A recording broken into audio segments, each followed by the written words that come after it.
Good morning student. तो आज हम स्टार्ट कर रहे हैं हमारी फिफ्थ और लास्ट यूनिट, जिसके अंदर दो चैप्टर हमको रीड करने हैं। एक तो चैप्टर नंबर 13 और एक चैप्टर नंबर 15। चैप्टर नंबर 13 जो हमें देखना है, इस चैप्टर का नाम है ऑर्गेनिज्म एंड पॉपुलेशन। ठीक है, इस चैप्टर में हमें ऑर्गेनिज्म एंड पॉपुलेशन दोनों के बारे में स्टडी करनी है। तो ये जो चैप्टर है हमारा बेसिकली इकोलॉजी से रिलेटेड है। ये हमारा चैप्टर इकोलॉजी जो ये वर्ड है, इकोलॉजी जो ये टर्म है, सबसे पहले इस टर्म को एक साइंटिस्ट ने दिया था जिनका नाम था अर्नेस्ट हिकल।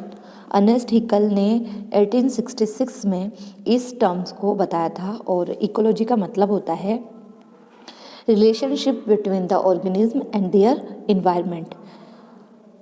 एक इन्वायरमेंट में जो ऑर्गेनिज्म प्रेजेंट होते हैं वो किस तरीके से अपने आप को इंटरेक्ट कर पाते हैं, किस तरीके से उस इन्वायरमेंट के अकॉर्डिंग अपने आप को अडेप्ट कर पाते हैं। ठीक है, तो इकोलॉजी का मतलब क्या है? रिलेशनशिप बिटवीन द, लिख देती हूँ मैं यहाँ पे, relationship between the organism and their environment. ठीक है, तो अभी इस इन्वायरमेंट में बहुत सारे लेवल्स होते हैं, बहुत सारे वेरियस लेवल प्रेजेंट होते हैं। ठीक है, और उनका जो फॉर्मेशन होता है एक दूसरे से वो आपस में कनेक्टेड होते हैं। और इसके अलावा बहुत सारे फैक्टर्स होते हैं, दो तरह के फैक्टर्स होते हैं हमारे इन्वायरमेंट में, जो लिविंग और नॉन लिविंग जो ऑर्गेनिज्म है उनको अफेक्टेड करते हैं। एक हमारा जो जो फैक्टर होते हैं हमारे, वो होते हैं बायोटिक फैक्टर, और दूसरे होते हैं एबायोटिक फैक्टर। ठीक है, ये कुछ फैक्टर होते हैं हमारे इन्वायरमेंट में जो लिविंग ऑर्गेनिज्म और नॉन लिविंग ऑर्गेनिज्म को, मतलब उनके द्वारा क्या होते हैं, वो ऑर्गेनिज्म इफेक्टेड होते हैं। तो लिविंग बायोटिक जो फैक्टर होते हैं वो लिविंग ऑर्गेनिज्म को इफेक्टेड करते हैं। अब बायोटिक का मतलब ही होता है लिविंग। ठीक है, एबायोटिक का मतलब होता है नॉन लिविंग। ठीक है, अब बायोटिक फैक्टर क्या क्या हो सकते हैं? एनिमल हो सकता है, प्लांट हो सकते हैं, बैक्टीरिया हो सकते हैं। बैक्टीरिया में माइक्रो ऑर्गेनिज्म आएंगे सारे के सारे। ठीक है, नॉन लिविंग के अंदर हमारा जो फैक्टर्स होंगे वो होंगे हमारे, तो होगा सॉइल, दूसरा होगा वाटर, तीसरा हमारा होगा लाइट, चौथा होगा टेम्परेचर।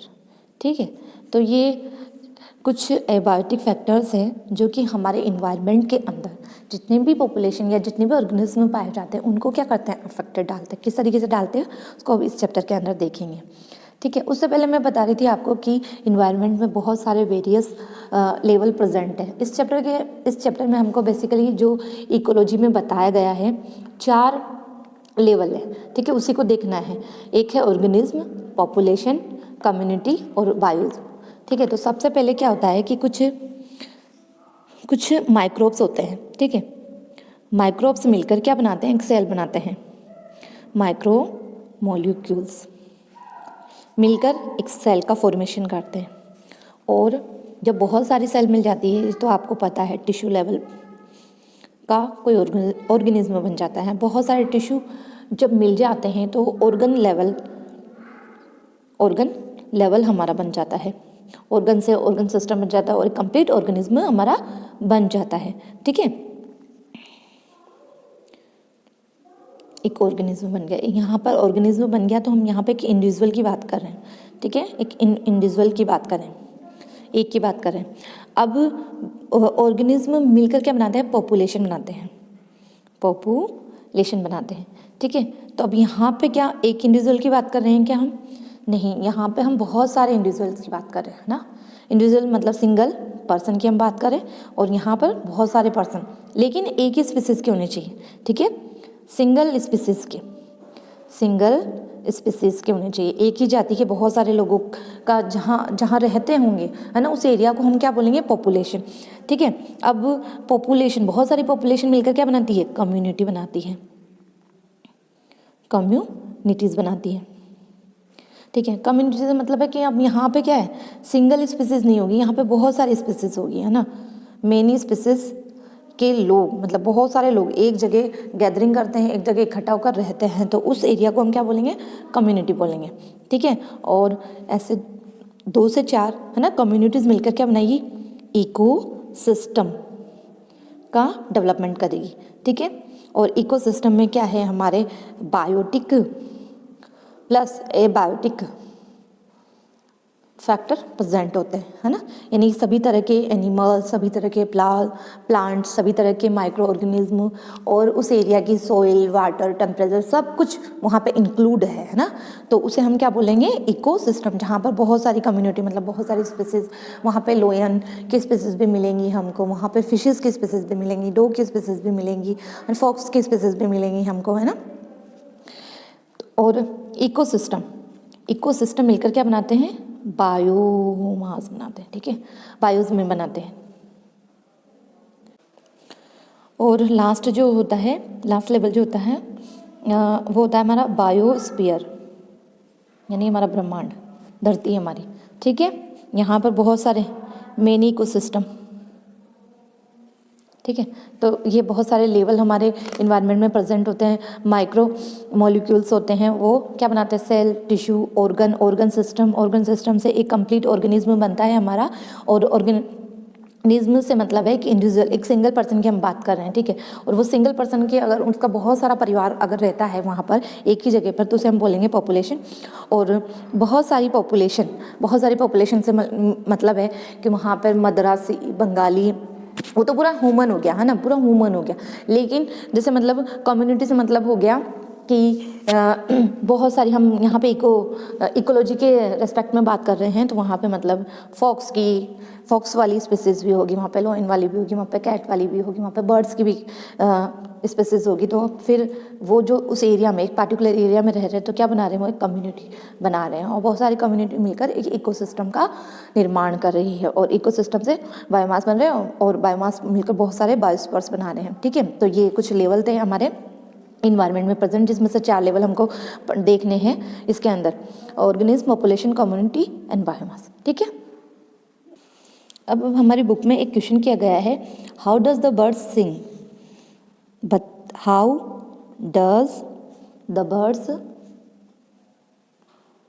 सिंग, कैसे वो सिंग करते हैं और क्यों करते हैं। अब इस क्यों का तो आप नहीं बता सकते, लेकिन कैसे वो सिंग कर पाते हैं, कैसे साउंड प्रोड्यूस कर पाते हैं, ये तो आप बता सकते हैं।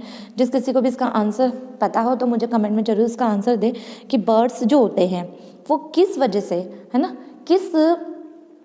कौन सा पार्ट होता है जो साउंड प्रोड्यूस करने में हेल्प करता है बर्ड्स के अंदर।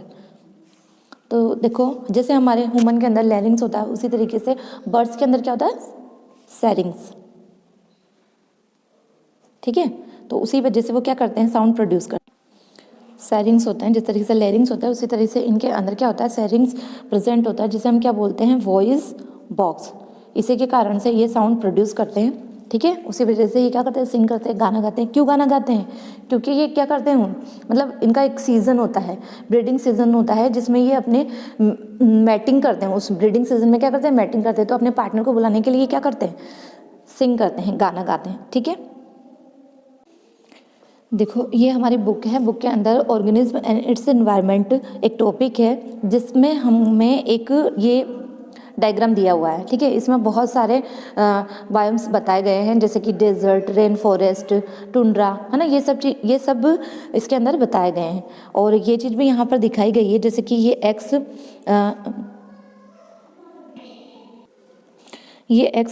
एक्स है और ये वाई वाली है। इस पे क्या बताया गया है, इस पे ये कितनी बरसात होती है, कितनी रेन होती है, ये चीज़ बताई गई है। 50 सेंटीमीटर, 100, 150, 200, 250, 300, 350, 400 एंड 450 सेंटीमीटर, ठीक है। पूरे साल के दौरान मतलब कितनी बरसात होती है ना। इस लाइन पे ये शो हो रही है, और इस लाइन पे क्या शो हो रहा है, ये हमें बताया गया पूरे साल भर, है ना, किस एरिया में कितना टेम्परेचर रहता है, कितना तापमान रहता है, ये बताया गया है। देखो, सबसे पहले इस डायग्राम से जरूर क्वेश्चन पूछ सकता है ना। ABC करके दे दिया, तो आपको बताना है कौन सा वाला डेजर्ट है, कौन सा ग्रासलैंड है, कौन सा ट्रॉपिक फॉरेस्ट है। तो देखो, ये वाला एरिया क्या है, डेजर्ट वाला, डेजर्ट का मतलब समझते हैं आप, जहाँ पर बहुत ज़्यादा गर्मी होती है और बरसात कम होती है। ये है ग्रासलैंड, जहाँ पर क्या होती है, बरसात, भरपूर बरसात होती है, जिससे वहाँ पर चारों तरफ हमको हरियाली नज़र आती है। ये वाला एरिया है ग्रासलैंड का, ठीक है। फिर ये तीसरा एरिया आता है ये टेम्परेट फॉरेस्ट का, जहाँ पर क्या होता है कि मतलब तापमान मतलब ज़्यादा भी नहीं होता, कम भी नहीं होता, है ना, ऐसा होता है। और ट्रॉपिक फॉरेस्ट जहाँ पर क्या होता है, थोड़ी सी गर्मी, मतलब जहाँ पे क्या होगा, इन्वायरमेंट मतलब टेम्परेचर वहाँ पर ज़्यादा होगा। और ये वाला एरिया है वो है कोनीफेरस फॉरेस्ट का, ये वाला है आर्कटिक और अल्पाइन टुंड्रा प्रदेश का। तो देखो इस डायग्राम से कैसे क्वेश्चन पूछ सकता है, जैसे मान लो ये पूछा गया, इसका पूछा गया आर्कटिक एंड अल्पाइन टुंड्रा का, आप ये बताइए इस डायग्राम को देखकर यहाँ पे कितनी बरसात होती है ना। तो आप कैसे बताएंगे, देखो ये यहाँ से और यहाँ तक आप इसको क्या करेंगे, अब ये देखेंगे आप, बरसात बतानी है ना, है ना, इस एरिया में कितनी बरसात हो रही है, तो ये इसकी लोअर लिमिट होगी और इसकी अपर लिमिट होगी, ठीक है। लोअर लिमिट और अपर लिमिट को हम जोड़ देंगे और 2 से डिवाइड कर देंगे और फिर जो रिजल्ट आएगा वो हम बता देंगे कि इस एरिया में इतने सेंटीमीटर की बरसात पूरे साल के दौरान होती है, ठीक है। जैसे कि कोनीफेरस फॉरेस्ट के लिए पूछे तो आप इसे मिलाएंगे, ठीक है। ये 50 की लमसम आ रही है और ये इसकी लोअर लिमिट थी, ये इसकी हायर लिमिट है 250 में से 50 मान लो, चलो 250 में से 50 जोड़ेंगे कितने आ जाएंगे, 300, कितना आ जाएगा 300।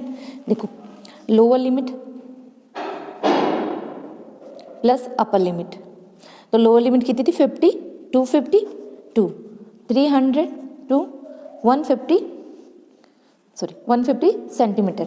इस एरिया में कितनी बरसात होती है, 150 सेंटीमीटर बरसात होती है। और अगर तापमान पूछ लिया जाए, ठीक है, टेम्परेचर पूछ लिया जाए, जैसे कि इसका पूछ ले, तो ये इसकी क्या होगी, लोअर, इसे लोअर मानेंगे, ये माइनस में, ये लोअर और ये हाई, ठीक है। अब हम किसका तापमान निकाल रहे हैं, किसका टेम्परेचर निकाल रहे हैं, आर्कटिक अल्पाइन टुंड्रा का। तो -10 + 0 अपॉन 2 -10 टू -5 डिग्री सेंटीग्रेड, ठीक है। कहाँ का है ये, -5 डिग्री सेंटीग्रेड कहाँ का है, यहाँ का, इस एरिया में आर्कटिक और अल्पाइन जो टुंड्रा जो एरियाज़ है, जो रीजन्स हैं, यहाँ पर जो पूरे साल के दौरान जो टेम्परेचर रहता है वो कितना रहता है, -5 डिग्री सेंटीग्रेड होता है, ठीक है। और एक वर्ड ये दिया हुआ है, ये मीन एनुअल है, मतलब पूरे साल का। प्रेसिपिटेशन है ना, प्रेसिपिटेशन का मतलब होता है इस एरिया में क्या होगी, रेन तो होगी सही, है ना, स्नो भी हो सकता है यहाँ पर, है ना। ऐसा एरिया जहाँ पर क्या है, बरसात के साथ साथ हमको बर्फ़ भी देखने को मिल सकती है। अगर जहाँ पे रेन ज़्यादा हो रही है, टेम्परेचर बहुत कम है, तो फिर वहाँ पे हमको क्या होगी, स्नोफॉल ही देखने को मिलेगा हमको, ठीक है। तो इस तरीके से इस डायग्राम के थ्रू इस तरीके से क्वेश्चन आपसे पूछ लिए जा सकते हैं। तो ये चीज़ें आपको ध्यान रखनी है। एक वर्ड होता है निच करके एक वर्ड है, इसका क्या अर्थ होता है, जैसे क्या होता है कि ये कोई एरिया है ए, ये कोई एरिया है बी, ठीक है, और आपस में ये क्या कर रहे हैं, ओवरलैप कर रहे हैं इस जगह पे यहाँ पर इनकी ओवरलैपिंग हो रही है। ये कोई बी एरिया मतलब अलग जगह है, ये अलग जगह है, लेकिन ये जगह आपस में ओवरलैपिंग कर रही है ना। तो निच का मतलब ये है कि मतलब इस जगह पे जो स्पीसीज पाई जाएगी, इस जगह पे जो स्पीसीज पाई जाएगी वो क्या होगी, मतलब इसी एरिया में, मतलब ये जो एरिया है, इस एरिया में जो स्पीसीज मिल रही है वो यहाँ पे भी है, यहाँ पर भी है, इस एरिया में भी रहती है वो स्पीसीज, इस एरिया में भी रहती है, लेकिन केवल इस रीजन में ही वो क्या करेगी, फंक्शनल रोल अपना निभाएगी, मतलब फंक्शनली वो एक्टिव रहेगी इस एरिया में ही। ये तो इसका हैबिटेड एरिया हो गया, ठीक है, और ये इसका क्या हो गया, फंक्शनल एरिया हो गया, है ना, मतलब इसका स्पेसिफिक पोजीशन है इसकी, ये स्पेसिफिक प्लेस है इसका जहाँ पर ये पाई जाएगी, इस एरिया में ये पाई जाएगी। तो ये निक था, जिसका क्या मतलब है कि ये फंक्शनल रोल कहाँ पे होगा, यहाँ पे होगा, फंक्शनल हो गया स्पेसिफिक प्लेस, ठीक है, इस जगह पर पाया जाएगा किसी भी स्पीसीज का। तो ये नीचे एक वर्ड होता है जिसका क्या मतलब है कि ये कोई एरिया है और ये दूसरा एरिया है, यहाँ पर ए स्पीसीज मिलती है, यहाँ पे बी स्पीसीज मिलती है, लेकिन इस एरिया में तो ए भी मिलेगी, इस एरिया में बी भी मिलेगी, और इसी एरिया में ये क्या करेंगे, ये फंक्शनली एक्टिव रहेंगे, है ना, इसी एरिया में ये मिलेंगे, ये एक दूसरे को यहाँ पर ओवरलैपिंग कर रहे हैं, तो यहाँ पे ए और बी दोनों स्पीसीज मिलेगी, ये जो दो अलग अलग एरिया है वहाँ पर, ठीक है। एक बार फिर से ये डायग्राम देखते हैं हम ध्यान से। देखो प्रेसिपिटेट का मतलब है रेन या स्नो, है ना। यहाँ पे मतलब बरसात के साथ बर्फ भी हमको देखने को मिल सकती है। तो डेजर्ट एरिया में, क्या इस डेजर्ट एरिया में जो प्रेसिपिटेशन होगा बहुत ज़्यादा होगा कि कम होगा? इस एरिया में प्रेसिपिटेशन बहुत ज़्यादा होगा कि कम होगा? यहाँ पे बहुत ज़्यादा कम होगा। लीस्ट प्रेसिपिटेशन यहाँ पे देखने को मिलेगा, प्रेसिपिटेशन, ठीक है। और सबसे ज़्यादा कहाँ पर होगा बताओ? सबसे ज़्यादा किस जगह पर होगा? मैक्सिमम देखो भाई होगा यहाँ पर ट्रॉपिकल फॉरेस्ट में, मैक्सिमम प्रेसिपिटेशन देखने को मिलेगा, ठीक है। इसके अलावा मैक्सिमम टेम्परेचर किस एरिया में देखने को मिलेगा? सबसे मैक्सिमम टेम्परेचर मैक्सिमम हमको देखने मिलेगा ग्रास लैंड में, ठीक है। और सबसे लोअर हमें कहाँ मिलेगा भाई? ये ग्रास लैंड है, वो वहाँ पे सबसे ज़्यादा तापमान, और सबसे लोअर होगा यहाँ पर, ठीक है, टुंड्रा, अल्पाइन टुंड्रा वाले एरिया में, ठीक है। मेजर फैक्टर देखते हैं वो, मेजर एबायोटिक फैक्टर्स। सबसे पहला है टेम्परेचर,